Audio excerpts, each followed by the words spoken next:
gérer l'alignement du texte, en commençant par le fait d'afficher les règles, indispensables pour bien aligner son texte. On verra ensuite comment on fait pour gérer l'espacement des lignes et des paragraphes. Entre les lignes elles-mêmes et entre les paragraphes, des espaces blancs s'affichent. Si vous voulez les enlever, ça sera l'occasion de vérifier. Sur les côtés de la page, on a une certaine marge qui est disposée à droite, à gauche, en haut, en bas. On va voir qu'on peut l'ajuster comme on veut. On verra ensuite comment on fait pour aligner les textes, à gauche, à droite, centré, justifié. On pourra aussi jouer avec l'alignement en début de ligne, pour faire du retrait de début de paragraphe. On verra ensuite un élément très important dans l'alignement des textes, à savoir l'utilisation des tabulations et des taquets par défaut. Puisque les taquets par défaut sont un peu rigides, on verra aussi comment on fait pour personnaliser la position des taquets. Et pour terminer, on verra comment on fait pour définir des points de suite.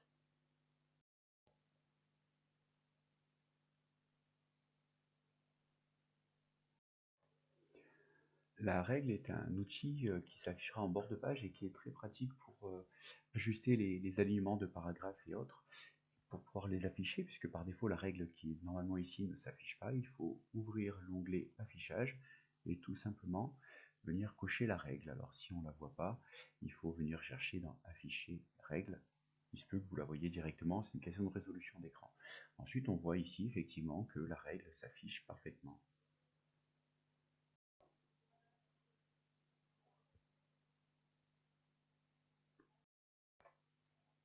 Pour gérer l'espacement entre les lignes ou les paragraphes, il faut accéder à l'onglet Accueil et venir chercher cet outil-ci. Par exemple, dans le paragraphe courant, on constate que l'interligne est de 1,15 points et qu'il y a visiblement un espacement après le paragraphe. Donc, par exemple, quand je survole, supprimer l'espacement, on voit bien que l'espace entre les deux paragraphes, celui sur lequel je suis et le suivant, disparaît. Donc on fait supprimer, ça l'enlève. On voit également que je peux, dans ce paragraphe, changer l'espacement entre les lignes et que le standard, alors facilité de lecture on met 1,15 ou condenser un petit peu le texte on met 1, ça c'est à vous de voir. Évidemment là je suis que sur le paragraphe dans lequel j'avais choisi de cliquer. Si je veux faire sur tout le document, on reprend avec un CTRL A qui sélectionne tout le texte et on définit, on supprime et là on voit que tout est parfaitement collé.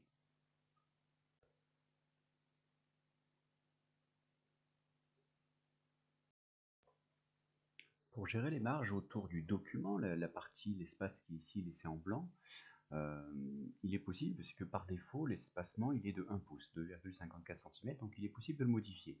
Pour cela, il faut aller dans l'onglet Mise en page et choisir Marge. Dans Marge, on voit qu'il y a déjà des marges qui ont été prédéfinies, donc celles-ci qui sont particulièrement grandes. On a également les marges moyennes, des marges étroites, qui sont d'1 demi-pouce, et puis ce qu'ils appellent les marges normales. Il est également possible, donc par exemple si on prend marge étroite, voilà, ça recalcule tout le document. Évidemment le document sera plus court, puisqu'il y a plus de place sur chaque ligne. Il est également possible, si vous avez des marges auxquelles vous tenez, de les spécifier. Donc il est complètement possible, une fois encore je reviens, pardon, en faisant marge et puis en bas personnaliser, de choisir ces marges. Donc par exemple, si on veut 1,5 partout, il est possible de le faire. Il est certain qu'on ne peut pas mettre 0 et espérer avoir une impression de bonne qualité parce que les imprimantes sans marge sont très rares. Donc du coup, il y aura toujours une marge à l'impression et ça risque de poser problème. Par exemple, si je choisis de mettre 0 partout, voilà, on est comme ça, mais au moment d'imprimer, on va me prévenir que j'ai une partie qui ne sera pas imprimée. Donc ça va dépendre de chaque imprimante. Aujourd'hui, les imprimantes, elles ont 2-3 mm de marge sur les 3 côtés, les imprimantes laser sur les 4 côtés, et les imprimantes jet d'encre ont généralement 2 cm de marge nécessaire en bas de page. Donc il est tout à fait possible. Alors on voit que mes marges paramétrées sont ici, personnalisées. On va refaire, on va les remettre à 1,5. Qui est assez standard, d'accord, c'est pas trop grand, c'est pas trop petit, on perd pas de place. Et enfin, juste pour information, voilà, c'est celle qu'on va retrouver dans les derniers paramétrés, et vous avez bien vu que la précédente avait disparu. On ne peut donc avoir qu'un seul item de marge paramétré dans l'onglet. Voilà.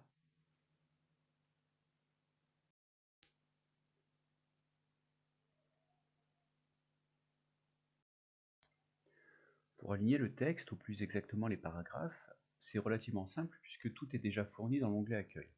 Par exemple, ici, on voit que je suis sur ce qu'on appelle du texte justifié, autrement dit parfaitement aligné sur la marge de gauche et parfaitement aligné sur la marge de droite. Comment c'est possible? Très simplement, ça se voit pas forcément beaucoup à l'œil nu, mais on peut arriver à le distinguer. L'espacement entre les mots peut être augmenté de manière à ce que la dernière lettre s'aligne parfaitement avec la marge. Maintenant, c'est quelque chose d'assez rigide, donc peut-être qu'on peut préférer rester aligné à gauche. Et là, on voit bien qu'une fois que le trichement des espacements n'existe plus, on a une modification. En cas de besoin, pour des questions de mise en place, de mise en page ou autre, on peut aussi aligner à droite. Et on retrouve un peu la même chose, le même concept avec une partie complètement inégale. Et puis il est tout à fait possible également de venir centrer. Quand on centre, voilà, le titre par exemple se retrouve au milieu. Et donc forcément, si je rajoute un mot au milieu, on voit que le titre reste parfaitement centré et que l'ensemble s'écarte pour donner une impression d'équilibre.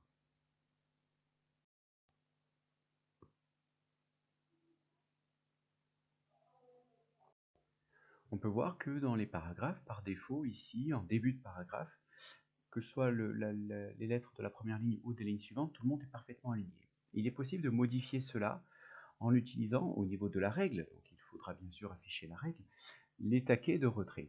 Par exemple, si je bouge le taquet du haut, ça va modifier la première ligne du paragraphe. Donc je peux par exemple dire la première ligne du paragraphe est en retrait de 1 cm.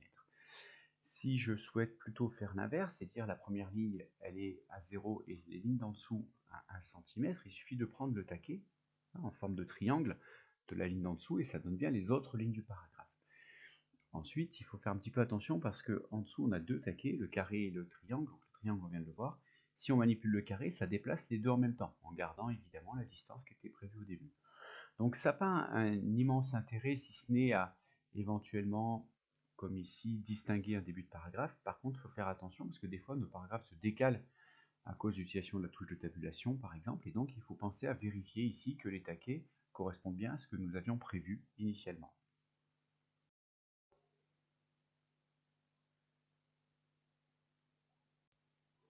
Voyons maintenant comment on peut aligner du texte. Pour cela, Word a déjà prévu des outils qui sont intéressants. Le premier, c'est la mise en œuvre de taquets par défaut, c'est-à-dire de points d'alignement. Et le deuxième, c'est la touche tabulation de votre clavier. La touche tabulation, c'est celle qui est juste à gauche de la lettre A. Lorsque j'appuie sur cette touche tabulation, on voit que mon texte se déplace par bloc. C'est plus gros qu'un espace. Et ça a aussi le côté intéressant, c'est que toutes les lignes vont permettre de s'aligner de la même façon. Alors pour comprendre comment ça fonctionne, on va déjà venir donc dans l'onglet Accueil, appuyer sur ce bouton qui permet d'afficher les caractères non imprimables, c'est-à-dire ceux qui n'apparaîtront jamais à l'impression. Et on constate ici qu'à chaque fois que j'ai appuyé sur la touche tabulation, ça a mis en œuvre une tabulation qui est représentée ici par une flèche. Donc il existe par défaut ici, alors on ne les voit pas dans la règle, sur cette version de Word, des taquets par défaut, c'est-à-dire que on a un taquet posé régulièrement. Pour aller voir la distance qu'il y a entre ces taquets, il faut venir ici, on voit qu'il y a marqué paragraphe, on clique sur la petite flèche qui est en bas à droite, on va cliquer sur tabulation ici en bas, et là on voit qu'il y a un taquet par défaut tous les 1,25 cm. Si je préfère qu'il y ait des taquets tous les 0,5 cm pour avoir un petit peu plus de finesse de présentation, il suffit de l'écrire. Attention, c'est bien une virgule, hein, pas un point. On fait OK. Donc là, on voit que ça s'est réduit. C'est plus aligné parce que le texte qui était écrit avant ne le permet pas, mais si je rajoute les tabulations qu'il faut, les mots sont parfaitement alignés. Une tabulation, c'est un caractère, même s'il est non imprimable. Donc, si je fais avec la touche retour, je l'efface. Si je fais la touche supprimer, j'efface celui qui est à sa droite. Ça se gère comme un caractère classique. Donc, pas de grosse difficulté ici.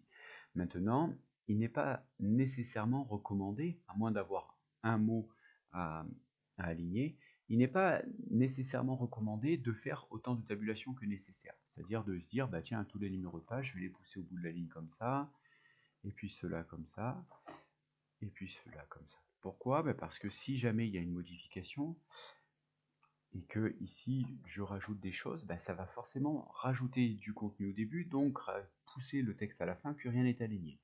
Il existe donc une autre solution qu'utiliser les taquets par défaut, qui est le fait d'utiliser les taquets personnalisés.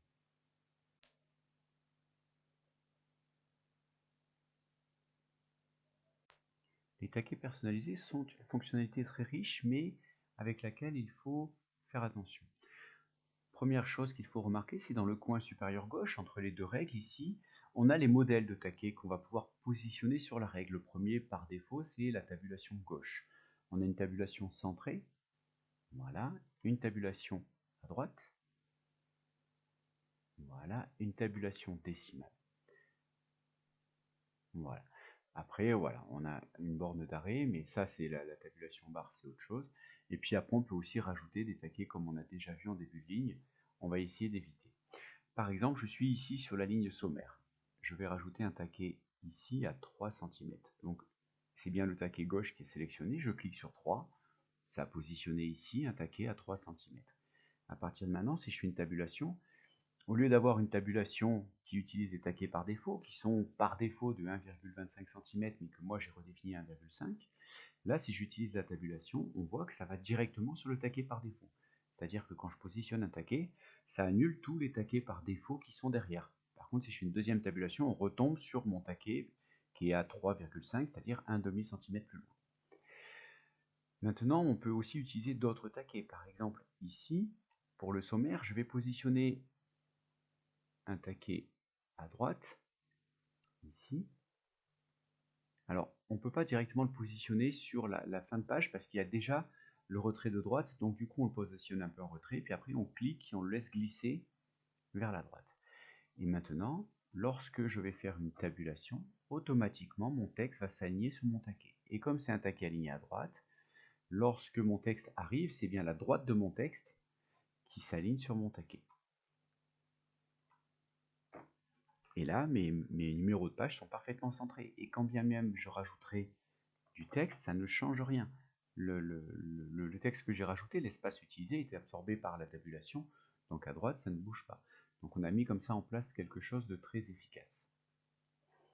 Il sera également possible, on le reverra dans la vidéo sur les tableaux, d'utiliser le taquet décimal, qui peut être intéressant, mais on est souvent plutôt en mode présentation tabulaire, donc on le verra à ce moment-là. Et puis, éventuellement, on a la possibilité, lorsque l'on fait un en-tête ou un pied de page, alors je vais venir dans l'en-tête, avec un simple double-clic, de positionner, regardez, on voit déjà qu'il y a un taquet centré ici et un taquet à droite. Alors on va les repositionner parce que j'ai changé mes marges. Ça veut dire quoi? Ça veut dire que je peux écrire ici un élément, je peux écrire ici un autre élément,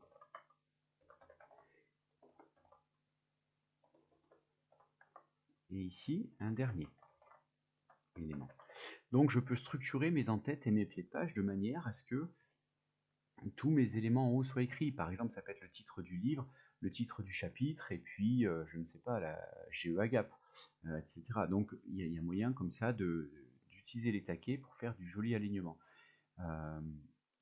Si ici, au lieu de marquer un autre élément, je marque un élément intermédiaire, donc il suffit de supprimer, et on voit que tout reste parfaitement aligné. Tout reste aligné, et du coup, ça donne vraiment un effet d'équilibre. Alors oui, effectivement, l'espace qui est ici n'est pas le même que l'espace qui est ici, parce que le texte qui est devant n'est pas le même que le texte qui est derrière. Toutefois, un élément intermédiaire reste parfaitement centré sur ma page. On est toujours en plein milieu de la page. Vous noterez au passage que la règle est exprimée en fonction de l'espace utilisable et pas du papier. D'accord? Donc le 0, il démarre là où le texte démarre. C'est pour ça que la page ne fait pas ici visiblement 21 cm, mais bien que 18.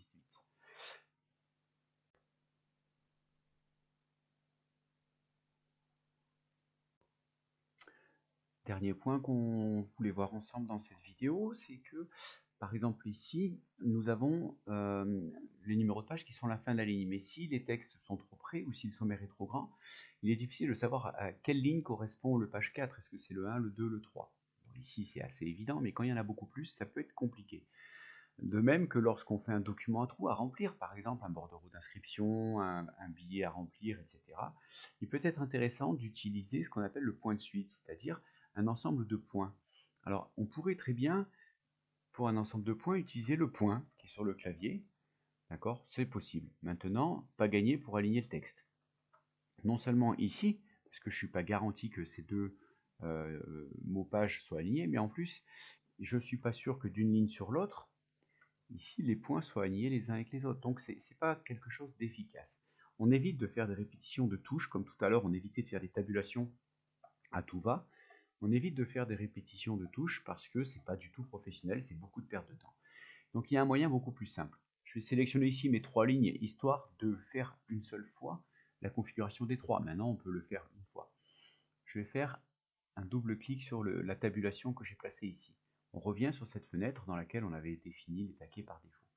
Je sélectionne la tabulation sur laquelle je veux mettre un point de suite et je sélectionne le point de suite que je veux. Pointillé, tiré ou tiré bas. Tiré bas, c'est plutôt fait pour indiquer qu'il faut découper, comme le pointillé, comme le tiré du haut, pardon. Mais voilà, on va mettre pointillé parce qu'ici on voulait un point de suite. On définit, on valide et automatiquement le point de suite s'écrit. Et si je dois supprimer ou rajouter du texte, tout reste parfaitement aligné, c'est complètement carré. Donc également utilisable par exemple à l'intérieur. Si je veux faire un document à trous, ici je supprime les mots qui sont là, donc je vois qu'au niveau de l'alignement, je vais essayer de m'aligner ici. Je vais rajouter à 16 cm un point de suite, définir, et à la place de ces mots-là, je vais mettre une tabulation. Et maintenant, mon document est un document à trous que l'utilisateur pourra compléter à sa volonté. Donc plutôt pratique pour créer une fois encore des formulaires d'inscription et autres. Voilà, nous avons vu l'essentiel des mises en forme que l'on pouvait faire au niveau de l'alignement du texte. Donc il y a encore des finesses que vous pourrez acquérir au fur et à mesure des besoins, mais on a vu l'essentiel qui va vraiment vous permettre de commencer à créer des documents assez professionnels. Et maintenant, c'est à vous de jouer.